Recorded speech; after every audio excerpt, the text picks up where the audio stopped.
Put your seatbelts on and get ready for the ride.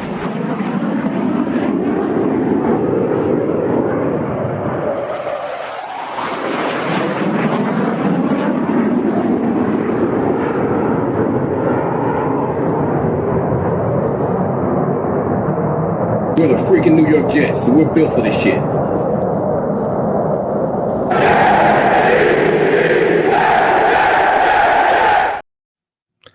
Hello, welcome to another episode of In the Trenches with Gang Green. I'm your host, Bubbs. Today is Thursday, October 30th. Hopefully everybody's having a good day so far today. This is episode 651 of the In the Trenches with Gang Green podcast. I thank you, as always, for joining me. For those tuning in on YouTube, make sure to please like and subscribe. Of course, appreciate all of those tuning in on all the different audio podcast platforms. And today we are reacting to some New York Jets breaking trade news that got released yesterday, as Michael Carter has been dealt to the Philadelphia Eagles. And in exchange, the New York Jets get wide receiver John Metchie. There's also some picks involved in the deal, so we will dive into that. Darren Muji's first trade deadline with the Jets is officially underway, Tuesday, November 4th. Only time will now tell if the New York Jets make any other moves. But yesterday was the first move and potentially the first of a few moves for this New York Jets team. And that's what I want to dive into in today's podcast, break down both angles of this trade, moving on from Michael Carter, getting John Metchie, what to expect out of him, what this means for the Jets, and, of course, other trade deadline thoughts as well here on this Thursday program as the Jets hit their bye week. So yesterday the move was made. The New York Jets received John Metchie and a 2027 sixth-round pick, and the Eagles received Michael Carter and a 2027 seventh-round pick. So MC2's time as a New York Jet is over. He was in his fifth season, 4.5 years with the team. He now moves on to Philly and actually connects with Joe Douglas, who is now with the Eagles again, who, of course, drafted him. And I just want to start with that part of this, where I have to talk about Michael Carter first, who's exiting here, and then we'll dive into John Metchie and what he brings to the table and his opportunity that he's going to have here over the next 9 games for the New York Jets once they come back from the bye week to prove himself in a receiving room that needs all the help it can get, in a receiving room that is going to give him the opportunity to prove himself. But Michael Carter was an awesome Jet, and you wish him nothing but the best. This was a move that you had a feeling was coming, and we mentioned this even a little bit in the offseason of I had high expectations for him going into the year. I think a lot of Jet fans did. Last year, dealt with the back injuries that really took a toll on his play, really showed in his drop-off of play from where he was at 2022 and 2023. 2023, where he was the best slot cornerback in the NFL, got the big contract last year, dealt with the injuries all season long, wasn't the same player, came into this season healthy, has still, though, not looked like the same player he was in 2023, still a little banged up. And it's just unfortunate that really the story of Michael Carter these last 2 seasons has been injuries diminishing his play, and now a move is made. But Michael Carter's time as a Jet has to be remembered very fondly. He goes down as a very good Jet and a player that really helped this football team, and a player that you wish nothing but the best for moving forward. You know, with Philly moving forward here, a winning team, get a chance here to get to the playoffs, compete for a Super Bowl is something a player like Michael Carter you would love to see go and do that. He's still only 26 years old. He was an awesome story for this Jets team, right? A guy that was drafted in the 5th round, 154th overall, from Joe Douglas and Robert Saleh. He was originally a safety at Duke. They converted him to cornerback, and not only do they just convert him to cornerback, they converted him to the best nickel corner in the NFL. And he deserved every bit of that contract that he received right before last season, which was the 3-year, $30.75 million deal to make him the highest paid slot corner in the NFL. I always go back to these crazy numbers that he had in 2023. He had the best coverage grade among all slot corners. He He allowed the least amount of yards. He allowed the least amount of receptions. He was first among yards per snap, first in snaps per reception. He only had one penalty. I mean, you look at Michael Carter's time with the Jets, he had just 3 touchdowns allowed and 8 penalties in 4.5 seasons with the team. Really, really impressive stuff for a 5th-round pick that came in as a safety and then made the conversion to corner, and not only to play a solid role and receive a second contract, but to be near the top of his position. It's a shame that the injuries have piled up and the play has taken a step back, but you wish him nothing but the best. And this was a move that we all could see coming, right? Because we talked about it a little bit in the offseason. This was a big year for Michael Carter, where if he didn't play well, this regime has no loyalty to him. This regime wasn't the ones who signed him. Coming off of a year where he was injured and didn't play well in 2024, this was a big prove-it year for him. This was a big test for him to see if he could prove it to this regime to be here long-term, even after getting the contract. It's kind of the prime example of how life comes at you fast in the NFL. He's the highest paid nickel, and then a year later, he's got to prove himself with the new regime and the way 2024 played out. And with the Jets having the ability to get out of this contract, it's smart to move him now, get some value for him. We've seen Darren Muji do this already a couple times, and that's very similar to what this trade is. You move him, low risk, high reward piece in John Metchie. You swap picks, and it's a win-win for both sides. You were going to move on from Michael Carter in the first place, and the reality is Jarvis Brownlee Jr. took his job. That was another thing that made this much more obvious, much more clear that this was going to happen. Is his starting job was lost by Jarvis Brownlee Jr. The Jets clearly made that trade for Jarvis Brownlee Jr. in hopes of him becoming the team's new slot cornerback. Michael Carter takes a back seat, and now he heads to Philly. So this was something that you could see. You also just look at the contract to get it off the books. The Jets are able to do that now, a charge of $12.25 million each of the next 2 seasons. So you're able to get that off the books, send him to a contender. Jarvis Brownlee Jr., who took his job, now slots in as your slot. You have him under contract for the next couple of seasons. And as I mentioned, nothing but the best moving forward, hopefully, for Michael Carter. Still just 26 years old, still has a ton of talent. You hope he could stay healthy and play a role in Philly and wherever he ends up moving forward here, because he was a very, very good Jet. So that's the Michael Carter side of things on this trade. Now, in terms of the John Metchie side of things and what the Jets receive, along with Metchie, of course, it's the 2027 6th-round pick. 4th player acquired now for Darren Muji in this season, essentially, with trades, right? Right before the season, goes out and gets Juwan Briggs and Harrison Phillips, and then goes out and makes the trade for Jarvis Brownlee early in the season, and now makes the trade for John Metchie. And it's all very similar types of trades, swapping late round picks, getting some players with upside, getting, not the biggest name, not the biggest trades, but finding calculated decisions to find players that fit holes on this team and that are given more of an opportunity on this team that hopefully they can play well and break out a bit here. And so far, you have to give Darren Muji the benefit of the doubt when you discuss and break down this trade and really what John Metchie could potentially do here. Because when you look at the previous 3 trades that Darren Muji has made, Juwan Briggs and Harrison Phillips have worked out. They've been solid pieces for that defensive line. And Jarvis Brownlee Jr. is now this team's starting slot cornerback, and he's played really, really well. He has stepped up in a big way. He's been one of the better slot cornerbacks in the NFL since getting traded to the Jets, and he fits a lot of what this Jets defense needs. Good tackler, obviously can do some good things in coverage, but a very willing tackler, a physical player, all of those different things, still young, still under contract. So the Jets hit on that. That's at least what it looks like right now. The reason Michael Carter, one of the main reasons he was moved is because Brownlee took his job.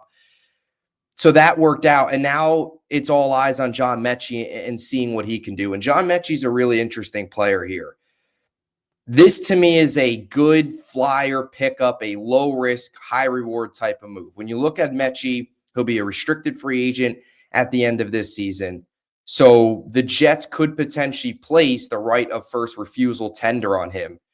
But that's kind of just the future aspect of this, why it's such a low risk, high reward move. Is the low risk is you bring him in, give him 9 games. He's going to get a lot more run here. He's going to get a lot more opportunities with the way this wide receiver room is. And if he looks good, great, you bring him back. If not, you move on, free agent, and you find another piece at receiver. You're going to need to find pieces anyway. But that's kind of the viewpoint future-wise with bringing in somebody like John Metchie. He's only 25 years old. He's only in his 3rd season technically playing. His first year, 2022, didn't play, actually dealt with leukemia. So thankfully, he is now okay and back on the field. Spent 2023, 2024 with the Texans, and then got traded in August to Philly, where he's only appeared in 7 games. He's only had 4 catches on 4 targets, 18 yards, so has played a very minimal role. But Metchie is a young receiver out of Alabama, 6 foot, 195 pounds, was a 2nd-round pick, 44 overall by the Houston Texans, who has got some upside. And I think the biggest thing with Metchie is he's going to have an opportunity here. That's the biggest thing you can say. Even when Garrett Wilson's back, you look at this receiver room and potentially they move on from an Allen Lazard at the deadline. Maybe they make another move here. But Tyler Johnson, Allen Lazard, Arian Smith, Josh Reynolds on IR now, he's going to have a real opportunity. He's going to get a lot of chances. You hope that he gets a lot of targets and you can really evaluate him and see something positive in him moving forward. When you look at his career numbers so far with John Metchie, as we really kind of break down the type of player he is, some of the positives and negatives in his game where he has to get better at. 36 games played in his career, 44 receptions, 71 targets, 430 yards, 9.8 yards per reception, a touchdown, and 20 first downs. Now, I do want to go back to his collegiate stats because he was a very good receiver in college. So far, though, in the NFL, been a little bumpy, but I do think the college numbers are relevant for the whole discussion, just looking back on his track record here because his NFL sample size is still so small. 155 receptions in 3 seasons at Alabama for 2,081 yards and 14 touchdowns. His 2021 season was his biggest, 96 receptions, 1,142 yards, and 8 touchdowns. Metchie's had some good stretches. He has yet to really get that big opportunity. He's kind of been a wide receiver 4, wide receiver 5, mainly wide receiver 5 in some aspects. But I go back to 2024. I want to go back to last year with John Metchie. That was his best season and the season where he saw the most playing time, most opportunities. While he played 3 less games than he did in 2023, saw more opportunities, especially with the way things went with the Texans wide receiver room. You look at his numbers last year in Houston, 13 games played, 24 receptions, 37 targets, 254 yards, 1 touchdown, and 11 first downs. And I think the receptions, targets, and yards are really interesting to where they ranked on the team. He was 4th among wide receivers in receptions, targets, and yards, and he was 6th on the team in receptions, targets, and yards. And the reason I think that is relevant is when you look at John Metchie and the trade that the Jets make here and what you hope you could potentially get out of John Metchie in the future, I think the realistic best case scenario, I guess is the best way to put it, would be he could be this team's future wide receiver 4, maybe wide receiver 3, where if he shows you enough in the next 9 games, remember, still only 25 years old. This is only his 3rd season of actually playing. If he can be your wide receiver 4, wide receiver 3, show you he can do that, the rest of this year, you bring him back next year on a cheap rights of first refusal tender as an RFA, that is huge in terms of that's kind of one less receiver than you would have to go out and get if he can prove to you that he can do that. Even if he could just prove to be a wide receiver 4 or a consistent wide receiver 4, that's something that you can hang on to. And he did that last year with Houston, and he had to step up in a big way for Houston because of some of the injuries that they dealt with. And he was able to do that. And I think you kind of look at the way Houston distributed their targets. Metchie would make sense as a wide receiver 4 to be, sixth on the team, assuming running backs in front of him and the tight end as well in front of him. And I think you project the rest of the season, if he's somewhere in that category with the lack of talent, he might be, if he's really playing well, he might end up being this team's wide receiver 2 this year. But moving forward, can he be your future wide receiver 4? At best, I think you look at potentially wide receiver 3. I don't think he would be this team's future wide receiver 2, but he's only 25 years old. He's got some upside. Maybe he really explodes onto the scene, but I think realistically you're looking at wide receiver 4, wide receiver 3. And I think, when you look at players that don't play a ton, you always try and find certain stretches that they played well or didn't play well. And I think a big stretch for Metchie was last season. When you take a look at week 9 of last year, through the divisional round, when they lost to the Chiefs in the divisional round last season, and when Metchie needed to play a bigger role, his numbers were really solid. 10 games played, 26 receptions, 42 targets, 281 yards, 10.8 yards per reception, 1 touchdown, 13 first downs. If you stretch those 281 yards across a 17-game pace, that's 477 yards, and you take those 13 first downs and stretch them across, that's 22 across a 17-game pace. When Houston got banged up last year and Metchie needed to step up and play a bigger role, he did just that. And he actually produced as well in the playoffs. 2 games, he had 6 catches for 63 yards. Did some good things. You stretch that, you give us 477 to 500 yards, that is quality wide receiver 4, wide receiver 3 production for this team. It's worth the flyer. It's worth taking a chance on him. Again, low risk, high reward. Worst case, he's a free agent, you move on.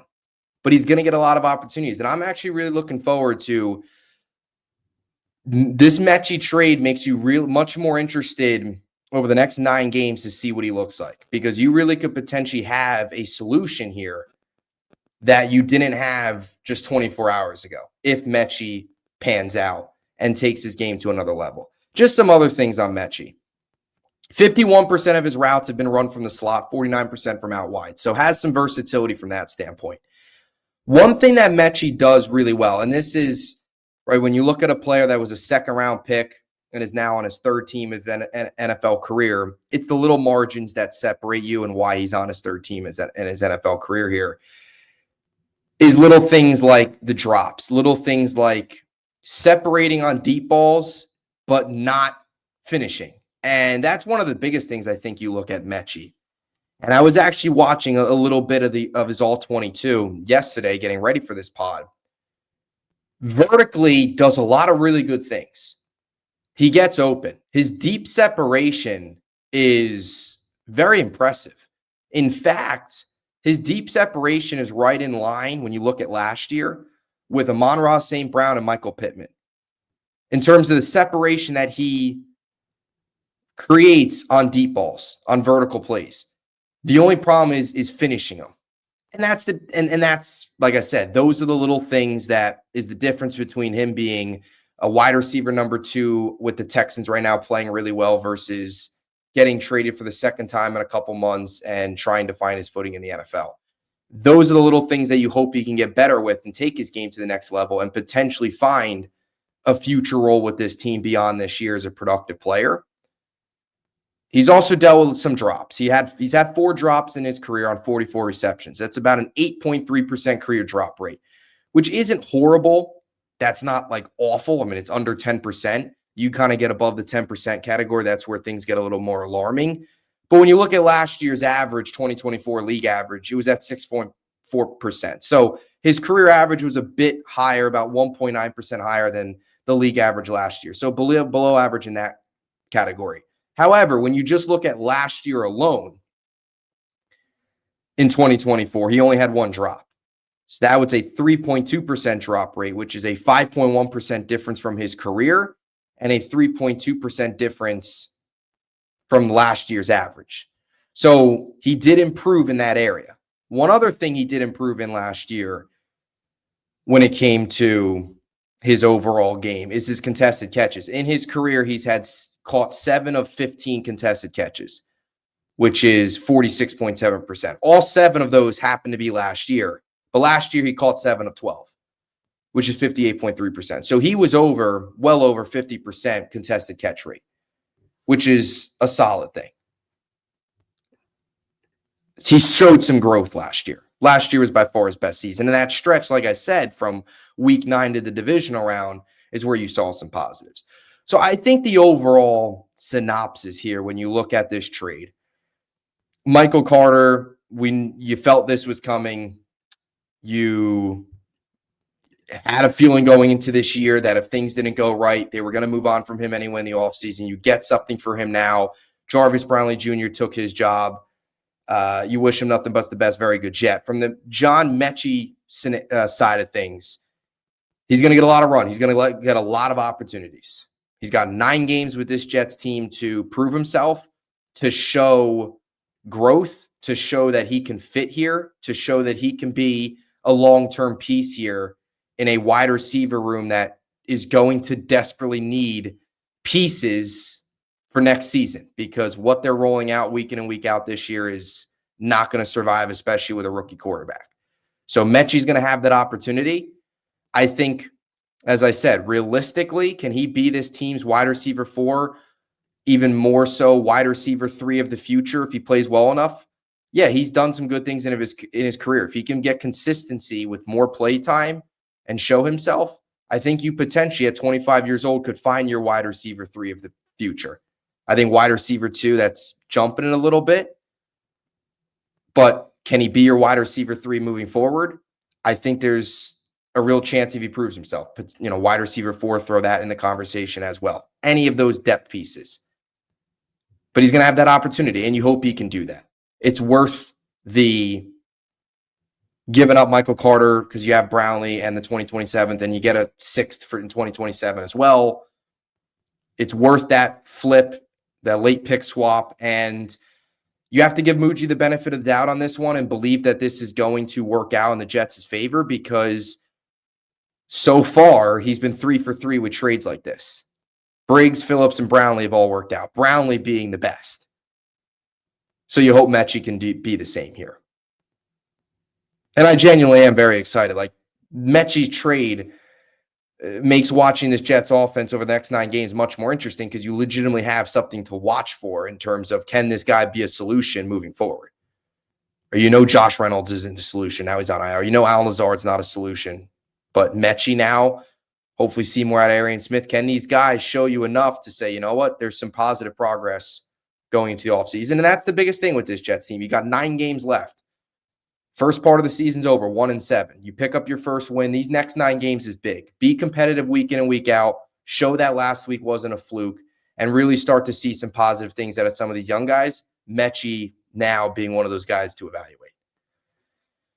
So let me know what you think in the comments section down below. What are your thoughts on this trade? Michael Carter to Philly, John Metchie to the Jets. Let me know what you think down below. We'll have a lot more content coming your way. Appreciate you as always. And until next time, JETS. Jets, Jets, Jets.